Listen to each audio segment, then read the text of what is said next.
Hi, welcome to our Take Action webinar. We're glad that you all are here with us, and today our topic is going to be common medical conditions in autism. We know that many of individuals with autism have common co-occurring conditions, and so certainly we want to come together today to talk about those. Today we have our hub team with us from Echo Autism Primary Care, and certainly have a wealth of knowledge to share with you. So first, I want to take a chance to introduce our speakers and our panelists. We will have a short didactic that kind of covers the different issues related to common medical conditions in autism. And then we'll have a chance to have questions and answer time that really answer some of the most common issues that come along with this topic. And also the questions that have come to us from you and many of the people that we often take care of in our own clinical practices. So first, I'm going to start with Rachel Brown. She is a physician, psychiatrist, and child and adolescent psychiatrist, as well as the chair of psychiatry at the University of Kansas School of Medicine in Wichita. She has worked with people with autism, with the autism spectrum disorder for many years and in multiple settings. She has particular expertise in the diagnosis and management of psychiatric disorders in children, adolescents, and adults with autism. Valeria Caries is a licensed clinical psychologist with a strong background in neurodevelopmental disorders, in particular autism spectrum disorders. She has extensive experience in program development within hospital and healthcare settings. Her career has focused on diagnosis and intervention for children on the spectrum, as well as development of programs that create greater access to services and care. She is now the Director of Program Development and Global Expansion for the Echo Autism program, replicating Echo Autism throughout Latin America. She is also an ADIR trainer, as well as an ADOS 2 certified trainer in the United States and in other countries. She serves as a consultant for various organizations, developing and expanding services for children with developmental challenges, and is fully bilingual and bicultural in Spanish and English. Alicia Curran is the mother of a 20-year-old son with autism. Following her son's diagnosis of autism, she devoted her professional career to working with in the autism field. She currently works at the University of Missouri, where she's the Director of Operations for the Echo Autism program. She's Lend Family Faculty, Program Manager and Quality Improvement Lead for the Autism Learning Health Network, and the CDC's Learn the Signs Act Early Ambassador for the state of Missouri. We also have Melinda Odom, who is a licensed clinical social worker and the training manager for the Echo Autism program at the University of Missouri. She has previously served as service coordinator for the children and young adults with autism and other developmental disabilities for the state of Missouri's Developmental Disabilities Program. And Sheila Chapman, who is a registered dietitian, certified as a specialist in pediatric nutrition. Sheila has been with the University of Missouri for over 9 years and a member of the Echo Autism Primary Care Hub team since 2016. I also am excited today to be able to introduce myself. I will actually be your speaker today. We'll be talking about common medical conditions. And again, I am a pediatrician that specializes in the medical diagnosis, evaluation, and treatment of children with autism. And by training, I'm a pediatrician, but I have served in the role of developmental pediatrician specialist for many years, and I'm regarded as an expert in quality improvement. I'm also the founder and director of Echo Autism, and have been really working hard with my team here, as well as teams around the world, to change the way that we take care of kiddos with autism, as well as adults, so that we can all experience the opportunities that people with autism may have as they get improved care and access to care in diverse communities around the world. So with that, we are really excited today to bring you information about co-occurring conditions that individuals on the spectrum experience, and then also hope to have some practical information to share with you about that topic. This is something that certainly is near and dear to my heart as a physician who takes care of individuals on the spectrum. You know, my clinical practice focuses on the ages really between about 12 months of age all the way through about 25. I like to say that as I get older, my patients get older with me. And so certainly the breadth of this information will cover many of those age ranges. And then certainly as we get into our question and answer time frame, we will also focus on the breadth of those age ranges as well. But certainly when we think about common medical conditions in autism, there are quite a few. So today we're going to define common medical conditions. We'll identify common features of those conditions and also help you to recognize where you can locate resources for those conditions, whether you are a family member, an individual with autism yourself, or if you're a professional that's serving individuals with autism. We want this to be helpful for all of you, no matter which part of the serving community that you might be attending our webinar today. I always like to start our talks off with just some anchoring information. So when we think about autism, it is important to understand that we do see an increase in this prevalence. The most recent statistic that comes to us from the Center for Disease Control here in the United States is that that autism is affecting about 1 in 54 individuals with autism. And so when we think about this, what does that mean? So that helps us understand that, sure, we are definitely seeing a rise in this prevalence and have for about the last few decades. And this helps us to understand that more and more individuals are being diagnosed. And yet we also know that many times what autism represents may not be the full issue that's happening or the full impact that's impacting the quality of life for individuals with autism spectrum disorder. So, what is autism spectrum disorder? This is a question I get all the time, whether I happen to be out in my community, out at dinner, whether I'm at family gatherings, whether I'm on an airplane. People ask me all the time. So, what exactly is autism spectrum disorder? So, I also like to make sure that we're all on the same page here. So, autism spectrum disorder is essentially made up of two different categories of information. And so, when we think about it, it's made up of deficits in social communication and the presence of restricted or repetitive behaviors. So, what does that mean? So, it's helping us to think about how do we socially communicate with one another as human beings. So, these are things like how do we use gestures? How do we socially interact or start a social interaction with someone? How do we socially reciprocate our communications? How do we have a conversation? And so, certainly, the spectrum encompasses many different pieces of this. And so, I won't go into an entire didactic on autism spectrum disorder and how that's diagnosed, but I did want to anchor us in this information around autism is deficits in social communication and the presence of restricted and repetitive behaviors, like, for example, areas of interest that may be unusual in their intensity or areas of focus. It may also indicate areas that a person may struggle with moving from one topic to the next, or maybe get very hyper focused on a particular area of interest. So those are really, when we think about this, those are just a few examples of what make autism spectrum disorder. And again, that would be a topic into itself, and so I won't belabor that point.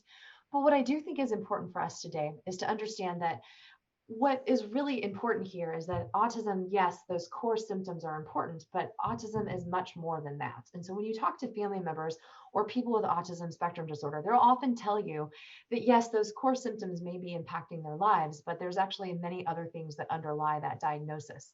So things, for example, like anxiety, aggression, sleep problems, seizures, GI issues, those are all things that actually have quite a bit of impact on the quality of life of individuals with autism and their families. So today we're going to really be focusing on those underlying medical conditions. I'm going to give you a glimpse into the things that I think about as a medical doctor. And today we're going to really hone in on those medical conditions. So we won't be talking about the psychiatric issues, but definitely the specific medical issues that I want people to be thinking about when they think about autism. So for example, here are the broad brushstrokes, and then we'll dive deeper into some of the specifics. So things to consider. We want to be screening for sleep concerns in people with autism or a concern of autism. What we know, the research tells us that about 50 to 80% of individuals with autism experience sleep concerns. We also know that constipation affects around 40 to 60% of individuals with autism spectrum disorder. Also, seizures are more common in individuals with autism. Around 10 to 20% of people with autism have a seizure, a known seizure disorder. There are also other things to consider as well, things like hearing concerns, feeding concerns, and pica. Pica is a word that we use for eating non-food items. And again, we're going to get into the specifics around each of these, but just to give you a slide that helps you to really understand what are some things that we need to consider. You know, I like to think about what else should we be thinking about outside of those core concerns? And then the why. So why do we consider these things? Dental caries is the fancy word for cavities. So lots of people have cavities. It's actually one of the most common diseases. Yes, it is actually a disease in children. So dental caries or cavities is very common, are very common in individuals, children across our world. And so why does that matter? And why should we be thinking about this in an individual with autism? Well, sometimes, and many times, individuals with autism may have limited communication strategies. And so if their teeth are hurting, they may not be able to communicate that with us. And so as we're considering how does that play into their diagnosis or their quality of life, it's important to understand how does a medical concern impact behavior and then therefore impact development. So, for example, if I have a child that I'm taking care of who is having a change in their behavior that's impacting their ability to access their therapies, then that may impact how they're developing over time. But if I never take the opportunity to look inside their mouth, or maybe they've never been able to go to the dentist, all of those things have an interrelationship that's really critical for me as one of their care providers to be thinking about, and to as I take care of them as a total person, to really be thinking through. Same thing, I used dental caries or cavities as an example, but eczema is another common one. These are common conditions that are seen in children.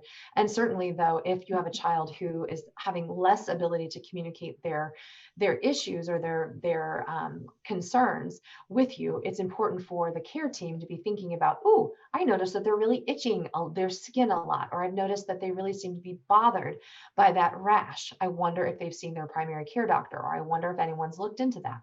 These are all important things to think about. Same thing with abuse and neglect and trauma, other forms of trauma. These are things for us to consider and to keep on our radar from a medical condition standpoint. Doesn't mean that children are always, we need to jump to trauma and abuse and neglect, but it certainly needs to be kept on our radar as we're thinking about this, because these concerns can obviously have direct impacts on behavior, and then clearly have relationships to developmental progress, access to therapy, and access to issues. So digging in deeper into each of those categories. So we talked about the big ones. So sleep, constipation, diet, and seizures are the ones that we typically think about the most because they have the highest co-occurrence in autism. So we're going to dig into these most specifically.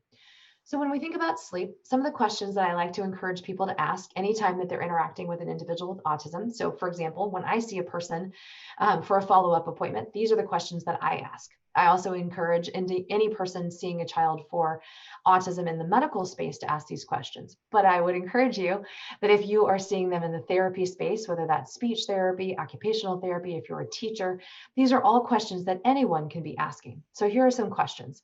How long does it take your child to fall asleep? Once they fall asleep, do they stay asleep? Do they snore? So these are some questions, but certainly, why are we asking these questions? Why? Because we want to screen for these issues. The prevalence is higher for sleep problems in this population. And so then we also need to be thinking about what are some things we can look for. Children who fall asleep in school are certainly at risk for school performance issues, but why are they falling asleep at school, right? And so certainly, could they be trying to avoid you? Possibly, but they also might actually not be getting quality sleep. If they're excessively yawning, could that be an indication that they're not sleeping well at night? What could be going on and why? Itchy, watery eyes or noses. Could this be an indication of an underlying allergy symptom or an allergy situation that isn't well controlled? In the medical world, we often have many different little sayings that we know to look for on physical exam. And so to give you some examples of that, allergic shiners and the allergic salute are two of my favorites. So allergic shiners are kind of this dark circle under your eyes. I kind of have them today. And so I can give you a direct example of that. And so when you look at those, that actually is a representation of pooling of blood underneath your eyes because you're not draining your sinuses as well as you can be. So as you have sinus backup, that actually causes pooling of some of the venous or the blood flow in your face, and that causes this blue hue underneath your eyes. Yes, you can also have just dark circles, no judgment, but you can also have, again, what we call allergic shiners.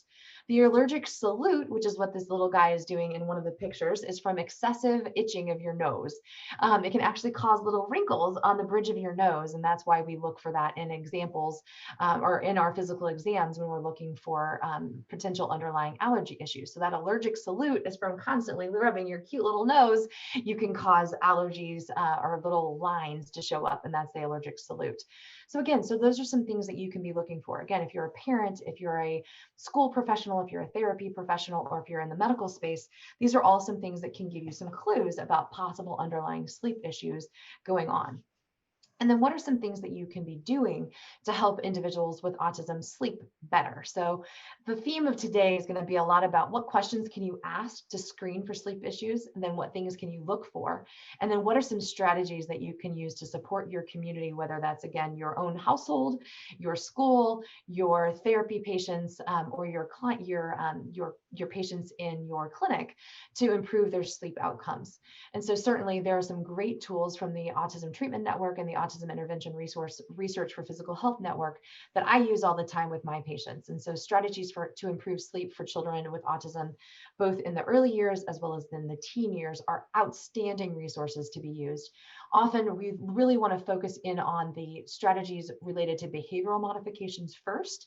There are some medications that can be used for sleep, but I will tell you, after many years of experience, often you can really adjust those sleep behaviors and yield some nice improvements in your sleep routines and sleep strategies that can really help your kiddo or your patients improve their sleep outcomes. So I'm not going in today to a lot of the pathophysiology behind why is sleep different in children with autism, but I am going to be giving you high-level practical tips and tricks for each of these common medical issues. And then in some of our questions and answer time together, we can get into some of that pathophysiology if those questions pop up. So thinking about constipation.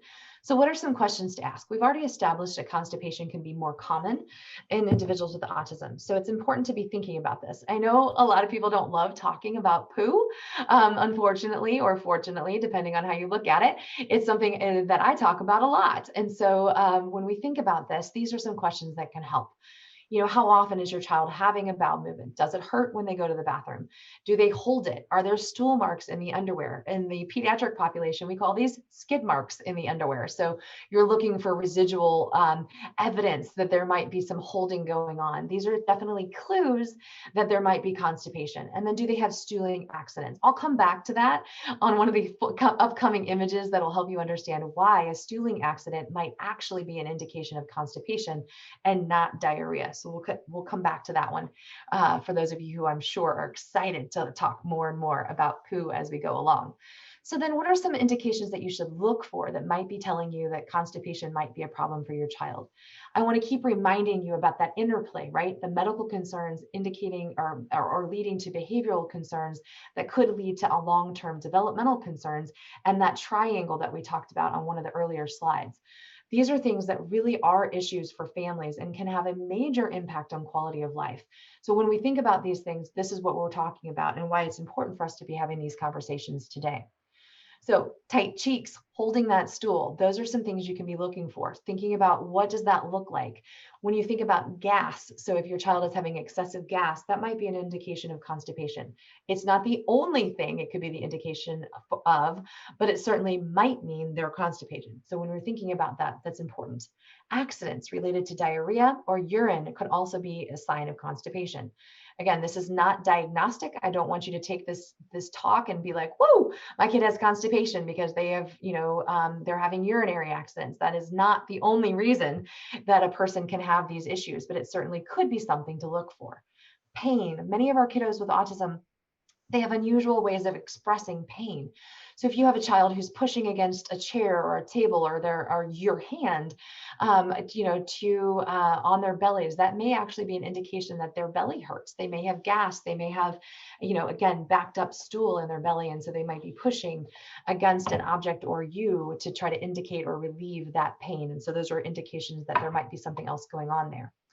Fecal smearing or digging is also an indication of constipation, or can be an indication of constipation. Again, not all inclusive. There are other reasons for these behaviors. All of these behaviors can have other reasons, but certainly if you see some of these things, constipation should be on the list of ideas at the back of your mind. Decreased eating is also an indication or a clue that constipation might be going on. So those are things to be thinking about.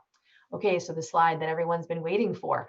So when we think about constipation and this whole notion of what exactly is going on and why is constipation happening for some children with autism. So what we know is that sometimes when you think about constipation in the context of autism, children with autism like sameness. We know that they like to have things the same way. They don't want to go to the bathroom in a different place. They don't want to go to school. They don't want to go to the school bathroom. They want to go to the bathroom at their house. They only want to go to the bathroom at certain times, certain places, things like that. We also know that sometimes they're more prone to having anxiety. So they may be more likely to hold their stools. What happens is when you hold your stools over time, that can back up your system. And when you back up your system, it leads to all sorts of issues. The official definition of these sorts of issues is called encopresis. It's a fancy word essentially for backing up stool in your body. And unfortunately, what happens then is it breaks the communication pathway between your your gut or your bowel, and your brain. There's a beautiful system that says, "Ooh, there's poo in my body and I need to go to the bathroom." And that system sends a signal to your brain, and your brain says, "Hey, time to go." But if you ignore it too much for too long, that system starts to not work so well. And all of a sudden, you can start to have stooling accidents. You can start to have all kinds of other things that happen. And over time, what happens then is that this constipation kind of gets away from itself. And so you can start to see leaking of stool around what is actually constipation, or a larger stool burden or stool bowl that's sitting in your intestines. And so sadly, families often misunderstand this, and they'll say, well, no, actually they had diarrhea yesterday. Maybe they did, but it's actually still probably constipation. So it's important to kind of understand what's happening here. So how do we work with this and how do we think about it? Well, first of all, you need to talk to your doctor. Second of all, we need to be thinking about how do we help to solve some of these issues. And so really it's a lot about getting kids to be okay with going to the bathroom in a daily comfortable way. So you're looking for a single soft daily stool, and then really working to get this to be a consistent basis so we can re-get our brains connected to our intestines and get our systems, our signals rebuilt so that we can listen to our bodies again. So that's a lot of what's happening in these issues. And so the guide for managing constipation is a great resource that can help us understand this really well and can help us understand from a behavioral perspective, how do we get our bodies to listen again?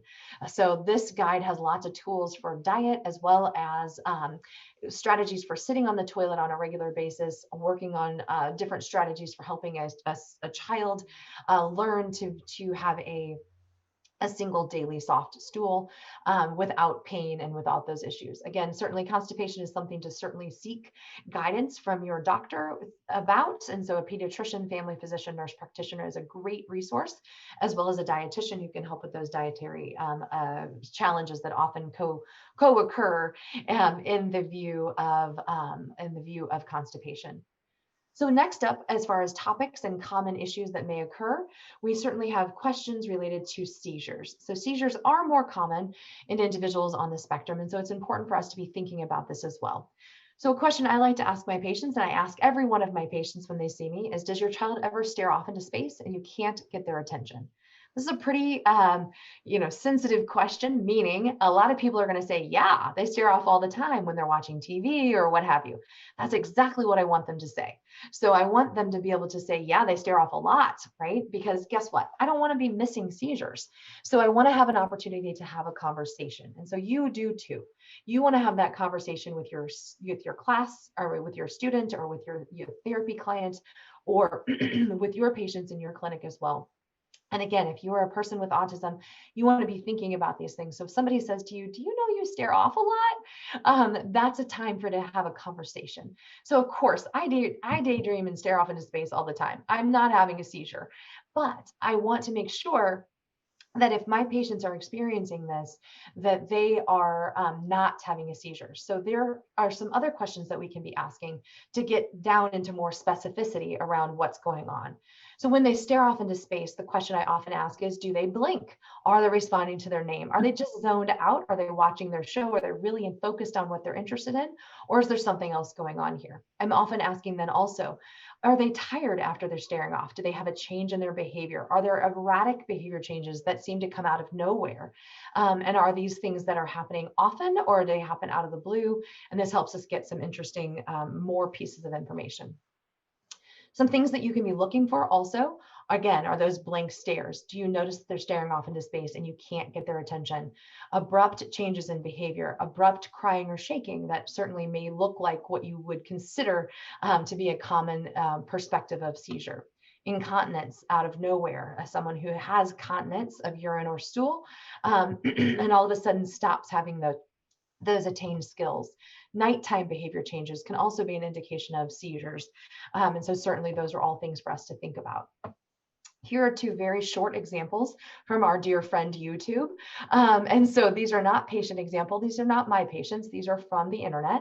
I do not know these children, but I do think it shows you what can be very, very subtle. And I think it's important for all of us to be aware of how subtle concerns can be.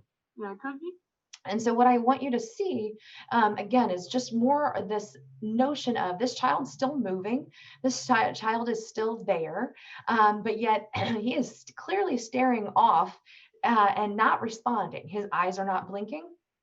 He is not blinking in response to his mom when she is, waving and flashing her hand in front of her child, and then he comes right back. So again, I am not this child's physician, and so I'm not going to know whether this child is having seizures. But that little blip of staring off into space where he's not responding is certainly a concern that would warrant further information. Here is another example. This child has what we call absence or absence seizure disorder. Again, from the internet, not my patient, self-disclosed diagnosis on the internet. But I think it's useful to kind of see how this child is going about his business, and then you can watch the behavior change that happens.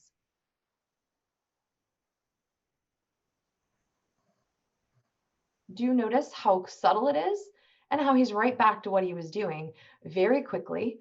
And if you aren't paying attention or don't know the signs and the things to be thinking about, you may never ever notice that.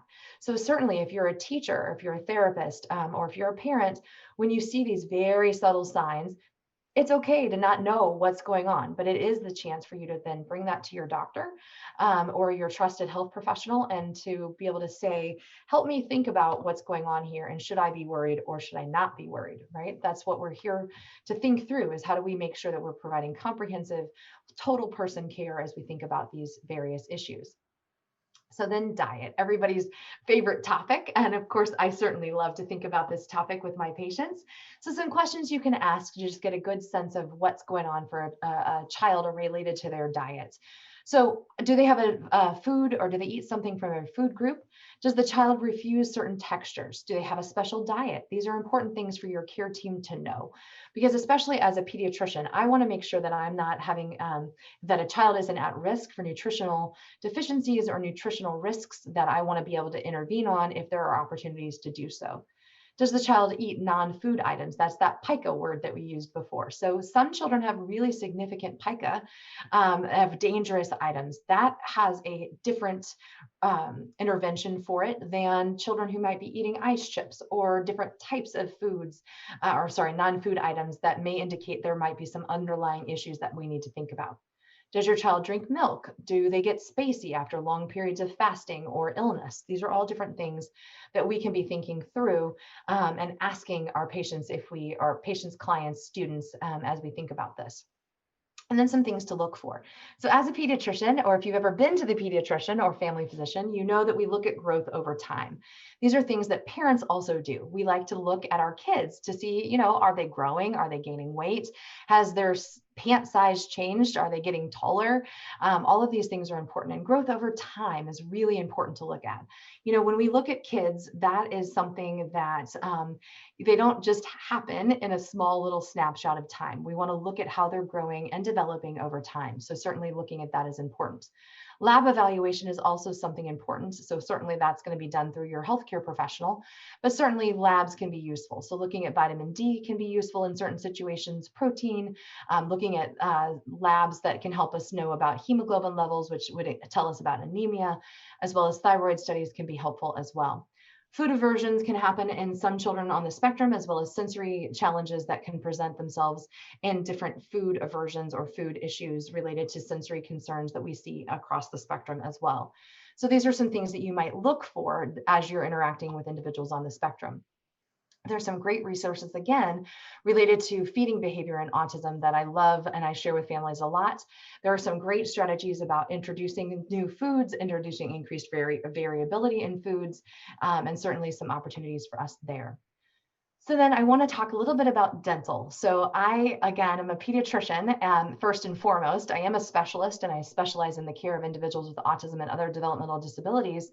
But, teeth are pretty important. And I can tell you that as a pediatrician and someone who cares a lot about child health advocacy and equity, there are major issues in our country and around the world with dental care. And so it is important for us as those who care for individuals with autism, care for children, or who are parents to be thinking about these questions. So some questions you might want to consider asking or thinking about are, do you brush your child's teeth, or who brushes the child's teeth, and how often? So you may be surprised to know that the American Academy of Pediatrics, as well as the dental societies, all recommend that children see a dentist at 12 months of age and every year after, or every 6 months after, I should say. And so it's important to understand that while that's the recommendation, it is very, very rare that children are seeing the dentist at that recommended time. So then that means someone needs to be looking at those child's teeth. And so it's important to know that unfortunately there are a lot of difficulties brushing teeth, especially for individuals on the spectrum. So thinking about that is important. Also, some questions to think through. Are there any difficulties swallowing? Are there difficulties with gums bleeding that could be indicative of gingivitis and things like that? Other types of oral hygiene issues. Are there discolorations of the teeth? Again, is that a clue that there's been a dental injury or dental decay? Because what does that help us understand? Could there be a medical concern that's leading to a behavior change? So not a primary behavior problem, but an actual medical concern leading to a behavior change, right? Because I don't know about you, but when my teeth hurt, I don't feel so good. When my belly hurts, I don't feel so good. And so I might not act so kind or so nice, or I might even get aggressive. Okay, probably not, but don't ask my husband because I don't know what he might tell you. But when you think about these things, if you don't feel good, you're going to act differently. And so that's important information to share with your care team, your treatment team, when you're going about the treatment planning process, because you certainly don't want to provide behavioral medication or behavioral interventions if you haven't ruled out or at least considered some of these other factors that are common in our kids or in this population. Breath smelling bad can also be an indication of underlying dental hygiene concerns that might lead you to understand additional issues. These are some lovely pictures that I do honestly show you for a little bit of a shock factor. These are not, by far not, the worst pictures I could show you, but they are pictures of dental caries or cavities. Remember, dental caries is just the fancy word for cavities. And certainly I can tell you so many examples of kiddos that have no teeth by the age of 3 or 4 because they have had them all fall out from major dental hygiene concerns. And sadly, this can carry forward into our permanent teeth after, years of, unfortunately, lack of dental care. And so they hurt. Your teeth hurt, right? There's a lot of nerves that run through our mouths. And so certainly when we see teeth like this, it is important for us to be thinking about, well, what does that have an impact on related to behavior and development? The good news is there is help for going to the dentist. There's not only guides to go to the dentist for you to be using with your clients to help them to know how to go to the dentist, but there's also a guide for the dentist to help the dentist be ready to help kids as they come to see him or her in their office. Because yes, we do understand that going to the dentist can be an anxiety-provoking experience for anybody. I personally like going to the dentist, but I do understand that not everybody does. And so going to the dentist, there are supports out there to help both if you're an individual with autism, or if you are a loved one of a person with autism, or if again, you're a professional serving individuals with autism, this guide can be really great. And again, if your community doesn't have individual dentists that take care of patients with autism on a regular basis, there's supports for them too, ways that they can make it a more smooth process so that they can be ready and willing and equipped to take care of kids with autism. So that's a fast run through the common co-occurring conditions, medical conditions for individuals with autism. And certainly we think that it's helpful to just kind of be on the up, be in the know, if you will, to be ready to take action if you see these things that are going on in the space that you provide either services for or comfort to individuals with autism, or again, if you happen to have autism yourself, we want you to be equipped and ready to take those next steps. If you're like, hey, I have constipation. I didn't realize that this was common in autism. Now you have more information to be asking doctors questions and to be taking steps in the right direction for yourself and or the ones that you are taking care of or taking care in your professional communities. So certainly we hope that that has been helpful. We do know that there are still many opportunities, though, for questions to be able to take this time now. We have a wealth of expertise here, both in the space of diet, medical concerns, parenting, as well as resource supports for you. And so we're going to take this opportunity now to switch gears and open it up for question and answers. And so we've got some great questions that have come in, and I am going to take this opportunity to help ask some of those questions from our audience, as well as questions that I commonly get in my clinical practice as well. So first, I want to talk a little bit about diet, because this is a really common one that frequently comes both from our social media channels. I get lots of people asking questions about diet, but then also in my own clinical practice. I have the great pleasure of getting to work hand in hand with my patients and with Sheila. So Sheila, if you wouldn't mind helping everyone to kind of understand a little bit more about thinking about, what are some ideas around when parents should worry about their child's eating habits? So some things to look out for when we're thinking about needing extra help or going to your pediatrician or seeking a specialist is some of the things that Dr. Soul had mentioned about growth. When we have any type of weight loss or we're having any deviation in that growth trend that she talked about over time, if, we're trending along on a certain percentile and we start, declining and crossing over percentiles over time, that could be a concern that we're not meeting our nutritional needs. Weight is a more acute sign of a problem, whereas crossing percentiles and height changing is more chronic nutrition over time. So that would be something to look at. Signs of inadequate intake could be just like fatigue or difficulty kind of keeping up with siblings or peers, having a decreased appetite or early satiety or being full rather quickly after a few bites can be a sign of just we're not eating enough over time, or maybe frequent illnesses could be another indicator. And then specific to autism and the need for sameness and kind of rigidity around things. If we're real rigid with our food and like brand specific, has to be Kraft mac and cheese. If we're missing more than 2 food groups, that becomes a concern. If we're just chronically refusing to try new foods, and so we only have this limited range of food, that over time can be a problem. When we start to lose foods, like with that rigidity and we're not trying new foods, we can see kids get burned out on foods that they've been eating for months and months, and that when we start to lose preferred foods and we don't have new foods coming in, that's where we can get in trouble there. When the mealtime is disruptive with the rigidity and unwillingness to try foods or just behaviors that cause a lot of stress around the family, that's an indicator too that we need to seek some help there.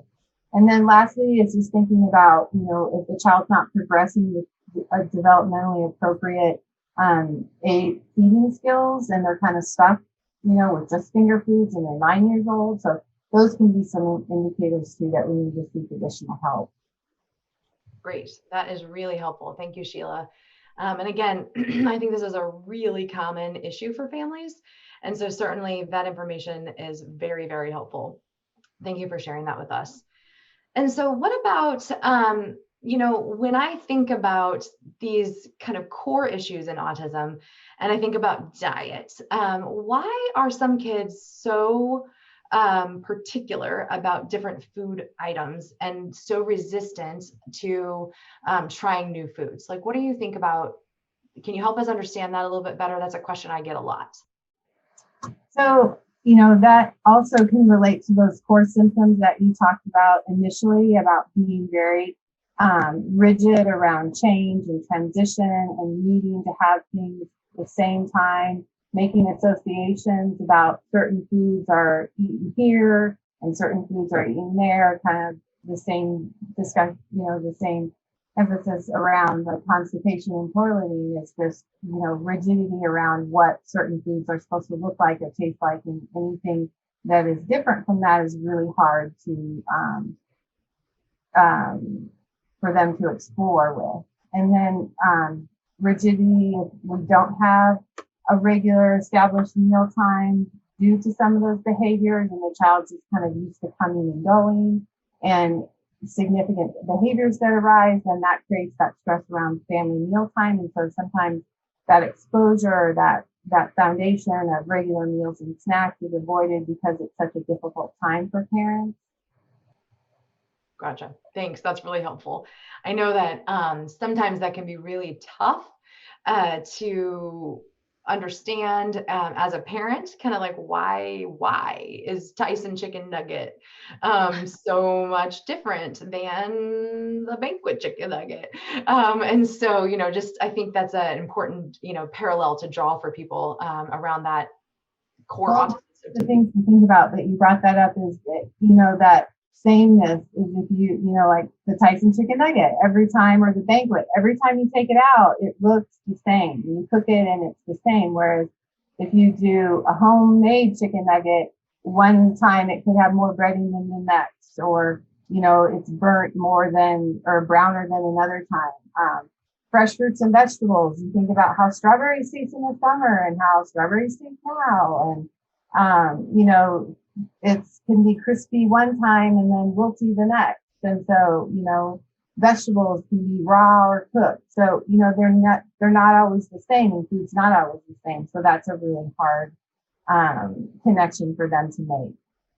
Yeah, I think that's just so fascinating. I will share a fun fact.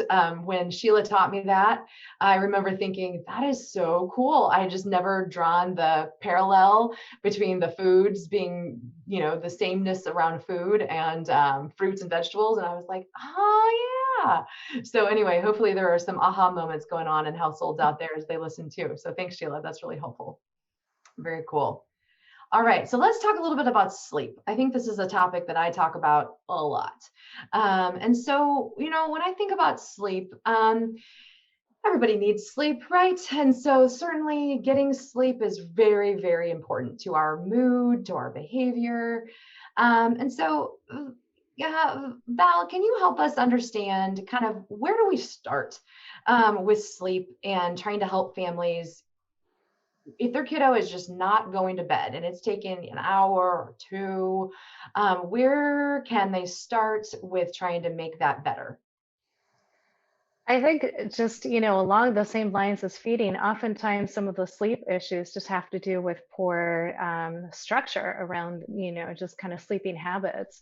So developing a good sleep hygiene is probably the best place to start.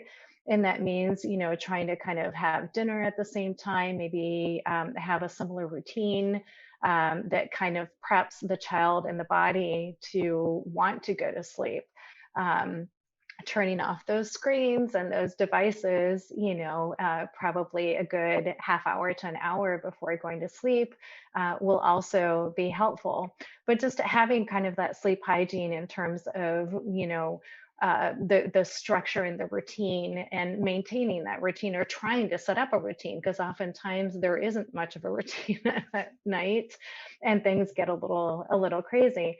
And, oftentimes parents are like, well, maybe if I give them a nice warm bath right before going to bed, and that will help them, go to sleep. And sometimes that's the opposite of what the child needs, right? So figuring out also what is calming for each child. It might actually be jumping, and doing jumping jacks before going to sleep instead of the nice soothing bath that we might think for ourselves as soothing, but not necessarily calming for that child's system.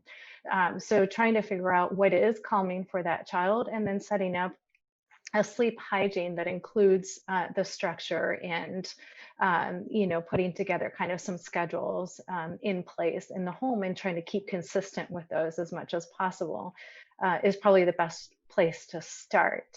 And if that doesn't work, then potentially moving on, to explore other options that might include, something additional like melatonin use or, some sort of medication if that were warranted. But I think first is setting up these kind of, structure and sleep hygiene, um, to kind of set the tone and set the mood for that child, and certainly figuring out what's most calming for that child, which may not be what's calming for me, right? Um, and seeing what helps prep the body to go to sleep. Yeah, that's great. Thank you. And I think one of the things I'll highlight for the folks who are listening, the sleep toolkits are really helpful in that they have some worksheets that you can actually work through about your sleep routine. And I will agree completely that sometimes the things that we think are your normal bedtime routine things, like everybody needs to do these 5 things before you go to bed. Well, yeah, I mean, that might be how you grew up, but if it isn't relaxing for your child or it really, really upsets them, well, it's okay. You have permission to rearrange it. And so there's a worksheet in there that I work with families a lot using, and basically redesigning your bedtime routine and figuring out what is relaxing and what is stimulating and how to make your bedtime routine work for you. And I'm always pleasantly thrilled when that is works. And it does, it works a lot. And so I think that can be a very important step in this process. So certainly look for those tools in the sleep toolkit. And so Rachel, when things, as a child and adolescent psychiatrist, you get the chance to really help families as they're managing and thinking about sleep hygiene, which, by the way, as a jargon check, sleep hygiene is the fancy word for routine, which I've always, it's funny. We don't necessarily use that same phrase for all other types of routines, but we do for sleep for some reason. And so, but as you're working with families on sleep routine, sleep hygiene, help us think about melatonin and the role of that. And then maybe even as things progress, how do you help families make those decisions, and when do you get to those points? Yeah, so I think that, and one of the things that people come to me a lot with questions about medications for behaviors and depression and anxiety and sleep as part of that. I think that you don't go there on its own, that if you're going to use a medication, you need to be doing the other things as well, if at all possible. And the things that Val's talked about and that you talked about in the sleep toolkit, that are about setting up a routine and being consistent and figuring out what's soothing.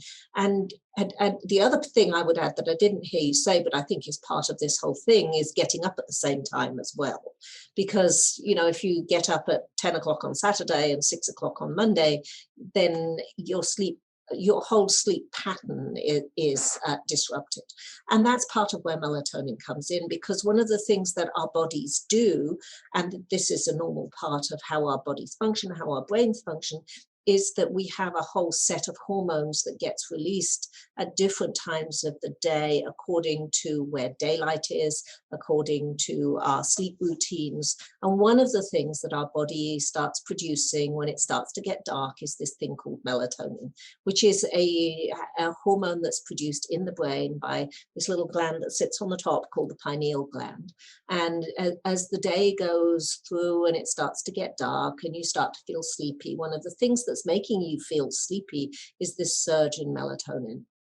And what we think is happening in at least some of the kiddos and people who have autism spectrum disorders is that normal cycling of hormones that includes melatonin and steroid hormones and a whole set of other things is disrupted, and it isn't happening in a routine kind of way.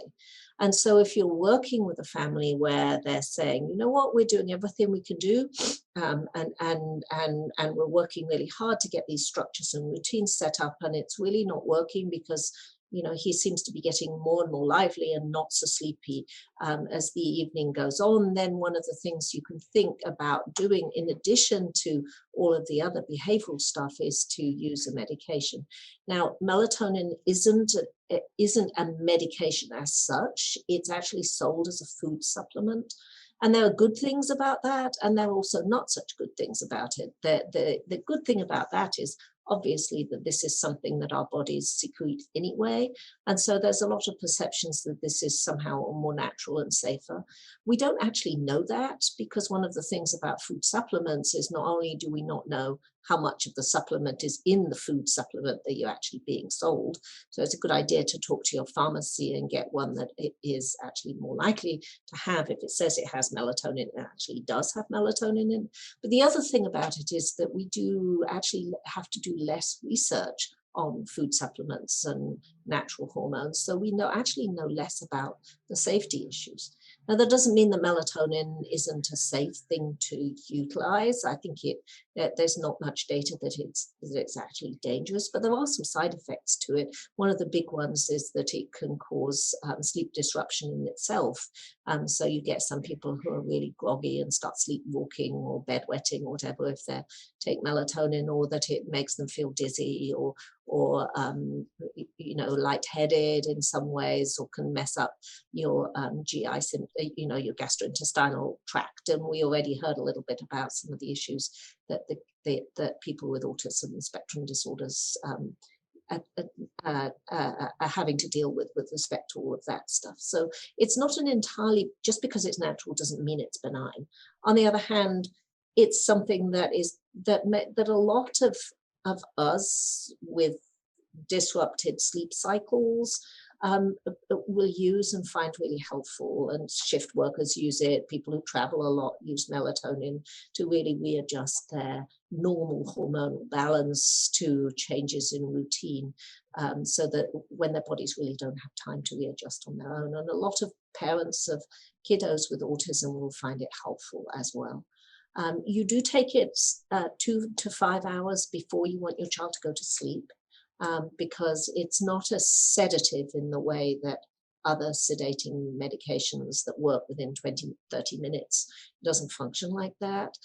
So taking it, around about, if you eat at 6 and your kiddo goes to bed at 9, it might be a good idea to take it right around dinner time, before, after, to kind of get those, the peak in melatonin that you get in typical, that you typically get in most kids, and that you may not be seeing in kiddos with autism to quite the same degree. There are other medications that I do prescribe. There's something called clonidine, which is a blood pressure medicine that's used for attention deficit, that I also will sometimes use to help with sleep in young children, and some other medications that you can also use. But parents need to be aware that most of these medicines don't actually have official approvals, that just like we do in psychiatry a lot and in medicine a lot, we're using medications for reasons that they weren't originally approved for. There's lots of clinical experience around that. But you need to ask the questions as a parents need to ask the questions, and people need to ask questions about, well, what does this medicine actually do, and how does it work, and what are the potential risks that go with that?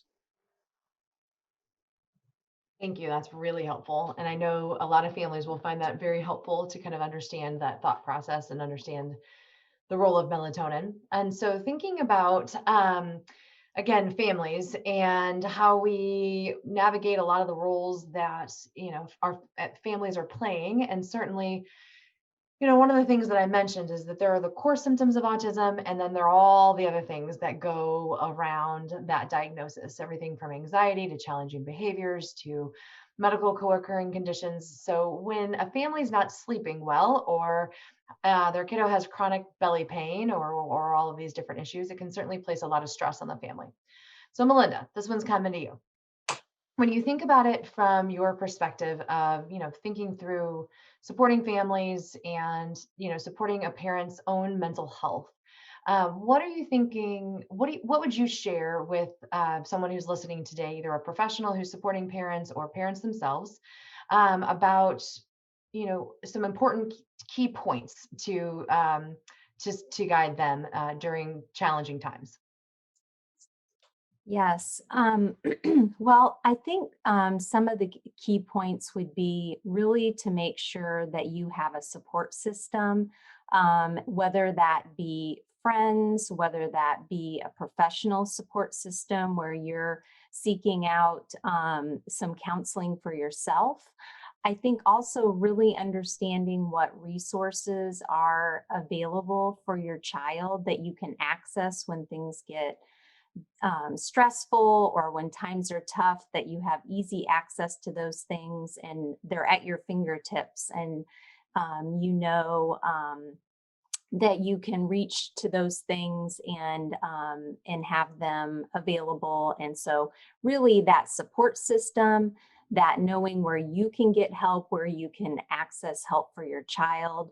And I think that one of the places that I think of when I'm needing to look up a resource, I really like to go to look at some of those toolkits that Autism Speaks offers at autismspeaks.org. There's some great toolkits there, from everything from a sleep toolkit, managing constipation, and many, many others. So I think that's one of the resources that I would recommend. Thank you. That's very helpful.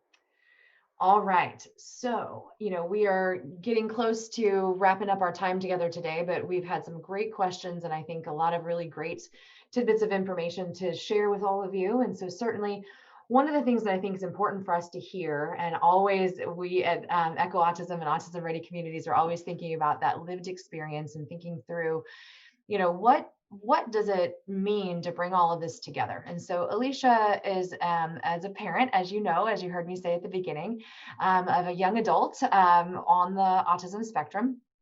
And so Alicia, would you mind sharing with us how you see this interplay between medical conditions, development, and behavior playing out in real time, particularly with sleep and constipation? But if you also want to share about seizures, that's okay too.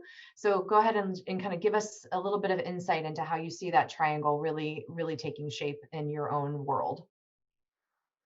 Right. Thanks, Kristen. So I've been at this for 20 years now, and I've learned a lot, a lot more than I ever expected about all of these things. I often sometimes say that sometimes autism is the easy part. It's all the co-occurring conditions that really make it interesting, and sometimes really challenging. My son has limited verbal communication, so that's just an added layer of difficulty because he can't really tell me what's going on. And if his belly hurts, he can't tell me why. Or if he's waking up at night, he can't tell me why, which made it really challenging when I did recognize that he did have seizures.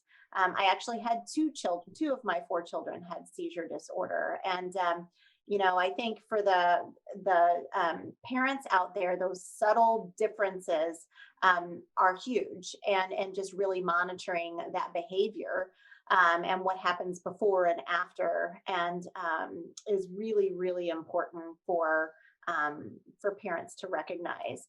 And then I would also say that for constipation, Sam can't always tell me when he's plugged up, and I can't always chase him down because he takes care of himself in the bathroom, but I can notice those changes and what happens, that all those things that you listed, the decrease in appetite, all of those things, but also his change in behavior. One thing that I think was really surprising to me when I figured it out is the impact that really constipation does have on behavior. And knowing that if he's really, really grumpy and we can't figure it out, that's usually a first clue, especially if I see that reduction in eating and whatnot. So pumping those fluids, trying to get those fiber-filled foods can be really, really challenging for a child who likes, McDonald's chicken nuggets all the time, or macaroni and cheese. So, throughout the course of our life, we've always just tried to, keep introducing those things, and eventually it has worked out. But I will say that, trying, when we address those things, constipation, and get him to a good place, certainly I can see, better behavior, and that's one of the key pieces. But then with sleep, Sam has had all of the things with sleep, and we have fixed his sleep a lot throughout the course of his 20 years. We've had the early morning awakenings. We've had multiple nighttime awakenings. We've had resistance to bedtime. It is difficult to manage because, like you said, if he's not sleeping, the whole house is not sleeping, which makes us all cranky. So, and how that plays with constipation and seizures, for that matter, all those things, in Sam's life would play together. So it can be extremely challenging for families. But I will say that I have used the strategies in the constipation toolkit and the sleep toolkit from Autism Speaks, and they have worked for our family. I've worked with lots of families through the course of the years that have also used those strategies, that they do work. So there's something about that routine for sleep and eating, and how all that plays together. So I think, it can be really challenging for families. I think the biggest thing for me is if you don't do it alone. You don't have to. That's why we have teams. We have a medical team. We have a school team. We have a therapy team. And I work with all of them together because I can do it alone, but I shouldn't have to, and no parent should. So working with them to, make them push fluids at school, or maybe if he's awakened early in the morning, allowing him to take that quick nap. I think that's the biggest takeaway, is just working with those professionals and having them report signs and symptoms so you can all be on the same page is really, really important. That's great, Alicia. Really helpful for us to hear that. And I think that, again, really highlights so much of what we're talking about today. And so thank you for sharing that. And so I think that team-based care is what we're all about. And I think really helping anyone who is seeking that that opportunity for their family or for their professional development is really coming together and trying to figure out, how do we offer that team-based approach, or that comprehensive approach.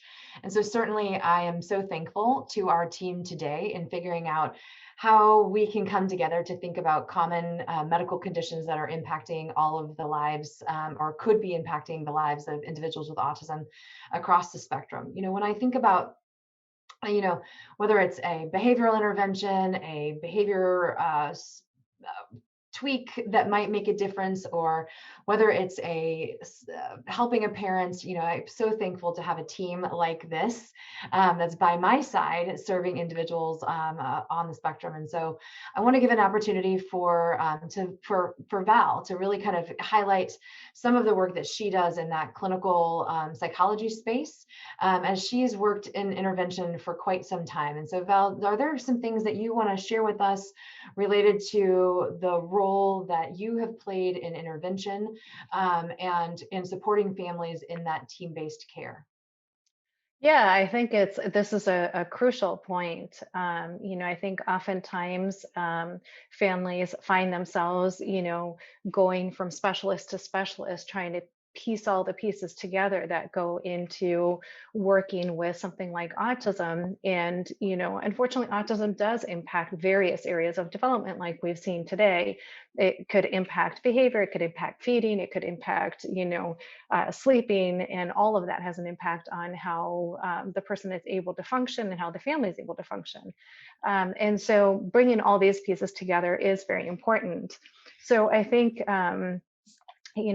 what I've tried throughout my career is to make sure that I first work with the family and what are the family objectives and how to collaborate so that we make sure that those objectives are met, and trying to see what the priorities are, right? And what's most important right now. Certainly if the child is not able to sleep, we're not going to be able to work on communication. We're not going to be able to work on other aspects if the child is not sleeping. Sleep will be paramount and will impact so many areas of functioning if the child is not able to sleep. Likewise, if the child is not eating, like some of the challenges that Sheila was mentioning with feeding, that can have an impact on energy. It can have an impact on nutrition. It can have an impact on constipation. It could have an impact on sleeping, So there are certain areas that might have to take priority in helping the family navigate this. And certainly for the family to be an active player, an active participant every step of the way.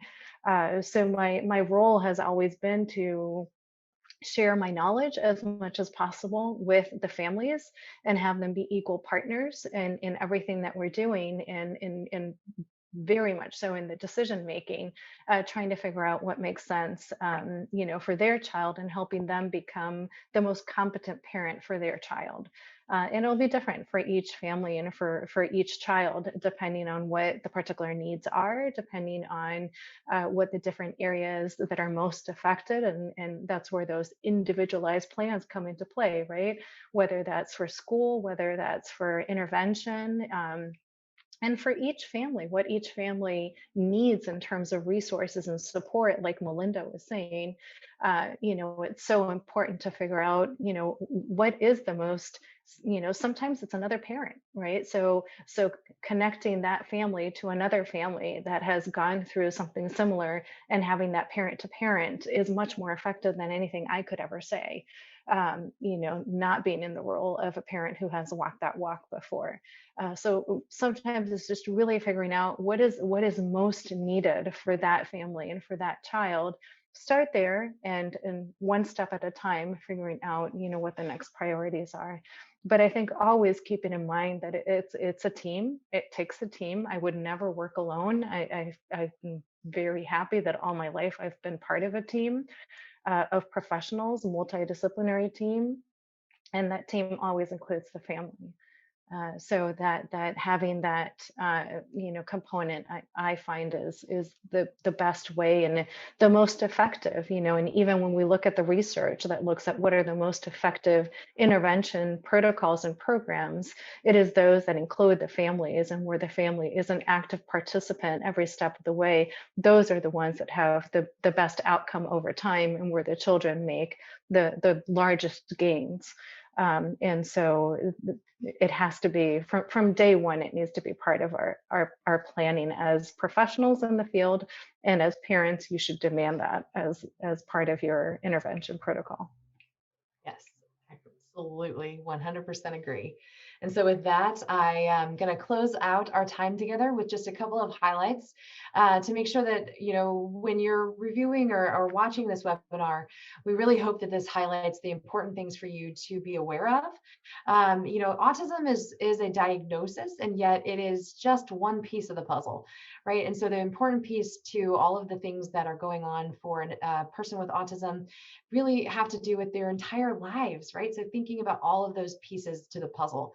And I'm not going to repeat all of the great things that everybody have said, but it's about family-centered care. It's about really whole person or whole individual care, and thinking through what all is going on. And so if I only look through the lens of my specialty and that's it, that's not going to serve anybody very well. And so really thinking about that total person approach is going to be really important in the child's life or the individual's life, and the approach that helps that person live their best life. And so we are so thankful that you spent time today listening and learning with us. We hope that it helps you to take action for your loved one or for the person that's in your care, whether you're a doctor, a teacher, a therapist, or again, a person with autism, or a person who is loving a person with autism in your care. And so certainly we thank you for your time, and we look forward to you tuning in with us next month, or in our evergreen section of our website at echoautism.com and .org.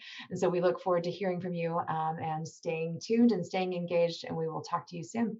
Thank you all so much for your time. Take care. Bye.